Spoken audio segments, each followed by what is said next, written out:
السلام علیکم ناظرین، میرا نام ہے شامل ہادی ہے اور آپ لوگ دیکھ رہے ہیں پروگرام ماں اور بیٹا۔ میرے ساتھ موجود ہے میری امی فرحت ہاشمی۔ ہم لوگ اب یوسف علیہ السلام کے بارے میں اس پروگرام میں بات کرتے ہیں، تو اب کیا ہوگا یوسف علیہ السلام کے ساتھ؟ انشاءاللہ دیکھتے ہیں آیت نمبر 54 سے 57 تک۔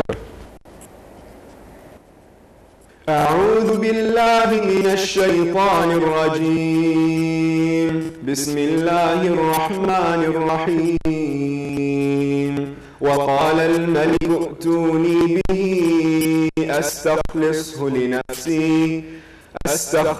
لنفسي فلما كلمه قال إنك اليوم لدينا مكين أمين قال اجعلني على خزائن الأرض إني حفيظ عليم وكذلك مكنا ليوسف في الأرض يتبوأ منها حيث يشاء نصيب برحمتنا من نشاء ولا نضيع أجر المحسنين ولأجر الآخرة خير للذين آمنوا وكانوا يتقون۔ جزاک اللہ خیراً۔ بادشاہ نے حکم دیا کہ اسے میرے پاس لاؤ، میں اسے اپنی ذات کے لیے مخصوص کر لوں گا۔ پھر جب ان سے گفتگو کی یعنی یوسف علیہ السلام سے، تو کہا کہ آج سے تم ہمارے ہاں مرتبے والے اور امانت دار ہو، ٹرسٹ وردی۔ یوسف علیہ السلام نے کہا مجھے اس ملک کے خزانوں پر مقرر کر دیجئے، کیونکہ میں حفاظت بھی کر سکتا ہوں اور اس کام سے واقف بھی ہوں۔ اس طرح ہم نے یوسف کو ملک میں جگہ دی، یعنی مصر کے اندر اقتدار دے دیا، اور وہ اس ملک میں جہاں چاہتے تھے رہتے تھے۔ ہم اپنی رحمت جس پر چاہتے ہیں کرتے ہیں، اور نیکوکار لوگوں کے اجر کو ضائع نہیں کرتے، اور جو لوگ ایمان لائے اور ڈرتے رہے ان کے لیے آخرت کا اجر بہت بڑا ہے۔ تو یہاں ہم دیکھتے ہیں کہ بادشاہ ان کو دوبارہ بلاتے ہیں۔ جب ان سے سارا الزام دھل گیا، ان کی پاک دامنی ثابت ہو گئی، تو ان کی قدر و منزلت اور زیادہ بڑھ گئی۔ ان کا اخلاق اور کردار تو مانا ہوئی تھا، اب ان کا علم اور تجربہ بھی سامنے آ گیا، اور اس کے ساتھ ساتھ ان کے اخلاق اور کردار کی پاکیزگی بھی۔ تو اس سے وہ ہر اعتبار سے باقی تمام لوگوں میں جو بھی ایجپٹ کے اندر تھے ان سب میں بالکل نمایاں اور ممتاز اور اعلیٰ شخصیت کے مالک تھے، آؤٹ سٹینڈنگ۔ کوئی دوسرا ان کے مقابلے کا وہاں تھا ہی نہیں اب۔ لیکن یہ سب کچھ ایک لمبے امتحان کے بعد ہوا۔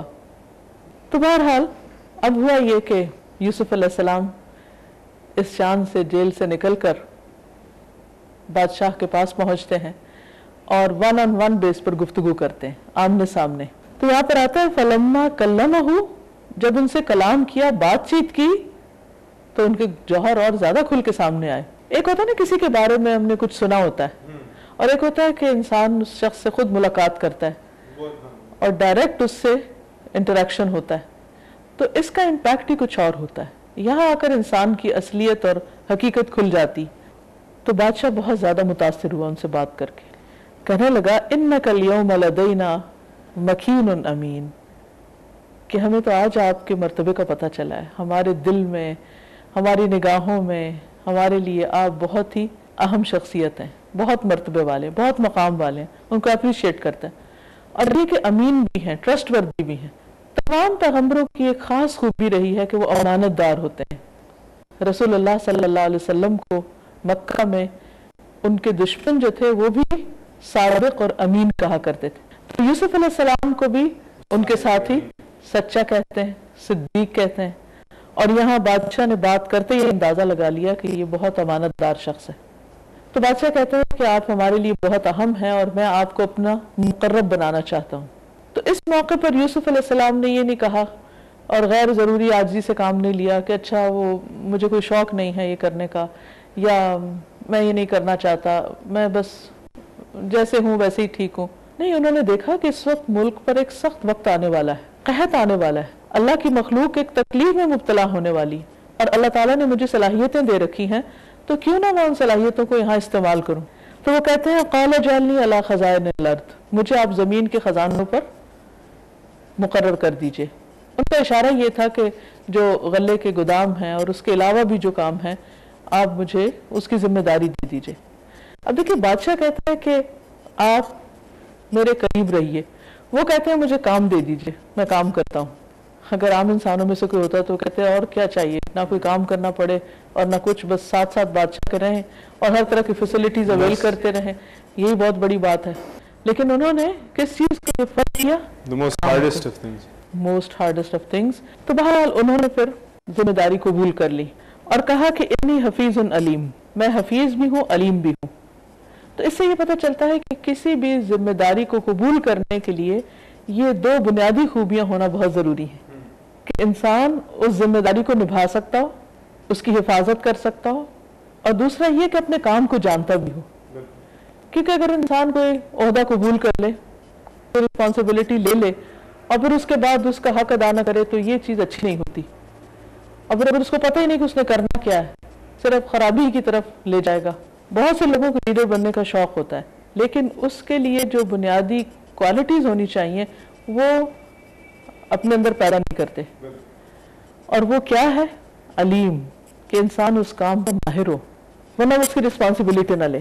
اور دوسری چیز تقوی، اللہ کا ڈر، اللہ کا خوف، اللہ کی محبت، اللہ تعالیٰ کا احساس دل کے اندر کہ کوئی بھی کام انسان کرنے لگے سب کے سامنے کرے، یہ چھپ کے کرے تو اللہ سے ڈرتے ہوئے کرے۔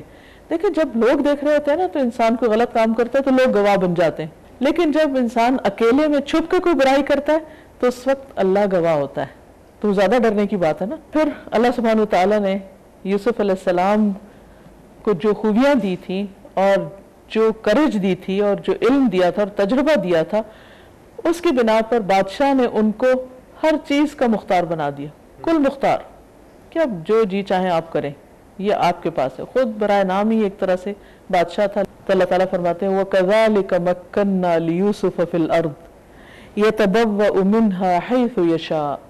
اب اتنا زیادہ اختیار ان کو مل گیا تھا کہ وہ اس ملک میں جہاں چاہتے تھے رہتے تھے، جو چاہتے تھے کرتے تھے، یعنی کمپلیٹ اتھارٹی۔ اور پھر اللہ تعالیٰ فرماتے ہیں نصیب برحمتنا من نشاء، جسے چاہتے ہیں ہم اپنی رحمت سے نوازتے ہیں، ولا نضيع اجر المحسنین۔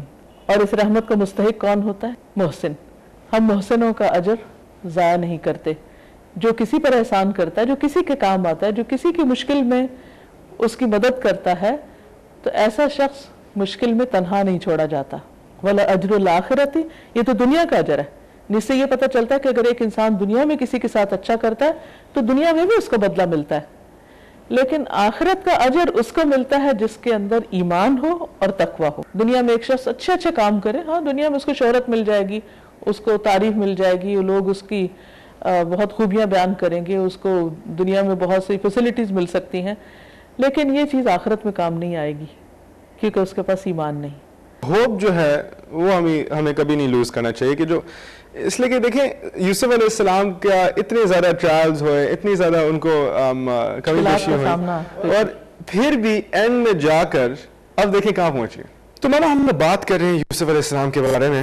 اب یوسف علیہ السلام ایک ٹاپ پوزیشن پہ پہنچ گئے، اور عام طور پہ کسی بندے کو ٹاپ پوزیشن پہ پہنچنا ہے کہ سی او بننا ہے، پریزیڈنٹ بننا ہے یا کچھ بھی، تو اس کے اندر کیا خوبیاں ہونی چاہیے؟ ویسے تو بہت ساری چیزیں ہوتی ہیں، لیکن ان سب چیزوں میں سے جو خاص طور پر یہاں بیان ہوئی ہے اس میں سب سے پہلی چیز امانت ہے، امانت داری۔ امانت کا مطلب کیا ہے کہ آپ کے ذمے جو کام لگا ہے آپ اسے پورا پورا نبھائیں، اپنی اٹ موسٹ پوری قوت کے ساتھ، پوری صلاحیت کے ساتھ، اس میں کام چوری نہ ہو، اس میں وقت بھی پورا دیا جائے، اس میں اپنی صلاحیتیں بھی پوری لگائی جائیں اور اس کا حق ادا کیا جائے۔ دوسری چیز یہ حفیظن کی بات ہوئی ہے، حفاظت کی جائے۔ جتنی اہم پوزیشن ہوتی ہے اتنی ہی اس کی اپنی کچھ ریکوائرمنٹس ہوتی ہیں کہ اس کو مینٹین بھی کیا جائے، اس کو پروٹیکٹ کیا جائے، اور اس کے ذریعے جو لوگوں کے مفاد ہیں یا اس ٹاپ پوزیشن کے ساتھ جن جن لوگوں کی مفادات وابستہ ہیں ان کی بھی حفاظت کی جائے۔ اور اس کے لیے ہم بہترین مثالیں دیکھتے ہیں حضرت ابو بکر رضی اللہ تعالیٰ عنہ کی، حضرت عمر کی۔ حضرت ابو بکر رضی اللہ تعالیٰ عنہ جب ابھی خلیفہ نہیں بنے تھے تو وہ کچھ غریب لوگوں کا کام کیا کرتے تھے اور ان کی بکریاں وغیرہ دھوتے تھے، یعنی ان کا دودھ نکالتے تھے۔ تو جب آپ خلیفہ بنے تو ان کو بڑی فکر ہوئی، کہنے لگے کہ اب تو آپ خلیفہ بن گئے ہیں، اب بھی آپ ہماری مدد کریں گے؟ تو انہوں نے کہا کہ کیوں نہیں. خلیفہ بننے کے باوجود وہ لوگوں کی خدمت کے کام برابر کرتے رہے. حضرت عمر رضی اللہ تعالیٰ عنہ کا بھی یہی حال تھا. راتوں کو اٹھ کے گشت کیا کرتے تھے، سڑکوں بازاروں پہ پھرا کرتے تھے، دیکھتے تھے کہ لوگوں کا حال کیا ہے. وہ صرف یہ نہیں دیکھتے تھے، کسی کو بھیج کے نہیں پتہ کرواتے تھے کہ لوگوں کی ضروریات کیا ہیں، بلکہ فرسٹ ہینڈ انفارمیشن لیتے خود جاتے تھے اور پھر ہر طرح نگاہ رکھتے تھے. حتیٰ کہ مدینہ کے اندر اگر باہر سے کچھ لوگ آتے تو ان کا بھی خیال کرتے کہ ان کی ضروریات پوری ہو رہی ہیں نہیں. تیسری کوالٹی جس کا ذکر کیا جا رہا ہے وہ علیم علم کی ہے. کسی بھی کام کو انسان کر ہی نہیں سکتا جب تک اس کے بارے میں وہ جانتا نہ ہو، اور اگر جانے بغیر وہ اس میں ہاتھ ڈالے گا تو اس کو خراب کر دے گا.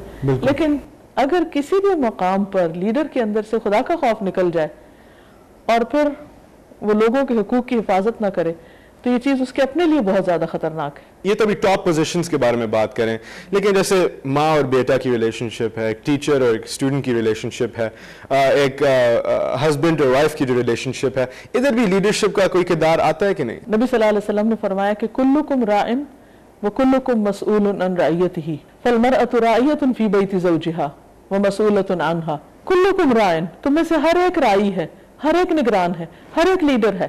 یعنی ہر شخص کسی نہ کسی مقام یا موقع یا درجے پر لیول پر لیڈر ہوتا ہے. وَكُلُّكُمْ مسئول، اور جہاں لیڈرشپ ہوتی ہے وہیں سوال بھی آتا ہے، وہاں حساب بھی ہوگا. ماما یہ بہت حیرانی کی بات ہے کہ یوسف علیہ السلام اتنے ٹرائلز اور ٹریبیولیشن سے گزر کے اب اس مقام پہ پہنچ گئے، اور مطلب کبھی سوچ بھی نہیں سکتے تھے، یا کیا پتا انہوں نے سوچا بھی، لیکن پھر بھی اتنا جو یقین تھا ان کے اندر اللہ کا کہ میں اس مقصد کو حاصل کروں گا جس کے لیے میں پیدا ہوا. بالکل، انہوں نے جو خواب دیکھا تھا بالکل، اور ان کے والد نے انہیں بتایا تھا کہ تمہارا رب تمہیں چنے گا اور تمہیں خوابوں کی تعبیر کا علم دے گا، باتوں کی تہہ تک پہنچنا سکھائے گا، تو وہ بشارتیں تو ان کے سامنے تھیں، لیکن اس کے لیے کتنا لمبا انتظار کرنا پڑا. ہر انسان کی زندگی میں کچھ نہ کچھ آزمائشیں آتی ہیں، امتحان آتے ہیں. وہ اس لیے نہیں ہوتے کہ انسان کو لیٹ ڈاؤن کر دیا جائے یا اسے کسی کام کے قابل نہ چھوڑا جائے، اس کی کمر توڑ دی جائے، نہیں، وہ اس کو پالش کرنے کے لیے ہوتے ہیں، اس کو مزید اچھا کرنے. اب آپ دیکھیں کہ یوسف علیہ السلام ان ساری چیزوں سے گزرتے گزرتے ایک ایسے مقام پہ پہنچے ہیں کہ جہاں ان جیسا کوئی دوسرا نہیں، پورے ملک میں کوئی بھی ان جیسا نہیں ہے اب، کیونکہ کوئی ایسے امتحانوں سے گزرا ہی نہیں. تو اگر انسان کی زندگی میں کبھی کسی قسم کی کوئی مشکل آ جائے تو اس وقت انسان کو مایوس ہو کے بیٹھ نہیں جانا چاہیے، پریشان نہیں ہونا چاہیے، بلکہ اور زیادہ محنت کرنی چاہیے. اور اس سے ہم لوگ یہ چیز بھی سیکھتے ہیں کہ نیور گیو اپ. بالکل، کہ ہم کو مطلب کہ ٹیمپریری ڈیفیٹ ملتی ہے تو ہم کہتے ہیں کہ یار بس اس کو چھوڑو، ابھی کچھ اور شروع کرتے ہیں، یا بس اس کو چھوڑو، میں کسی چیز کے قابل نہیں ہوں. تو ایسے کام نہیں چل سکتا. اس لیے کہ جب کچھ ہوتا ہے، کچھ آزمائش سامنے آتی ہے تو ہمیں اور ٹرائی ہارڈ کریں، اور ٹرائی کریں. تو یہی اصل میں سیکھنے کا سبق ہے. اللہ کرے کہ یہ کوالٹیز ہم میں پیدا ہو. بالکل، انشاءاللہ، آمین آمین. تو آج کے لیے اتنا ہی رکھتے ہیں، تو آگے ہم لوگ دیکھیں گے کہ یوسف علیہ السلام اب اتنے ٹاپ پوزیشن پہ، اتنے بڑے مقام پہ پہنچ گئے تو اب کیا ہوتا ہے. تو ناظرین سے اجازت لیتے ہیں. السلام علیکم ورحمۃ اللہ.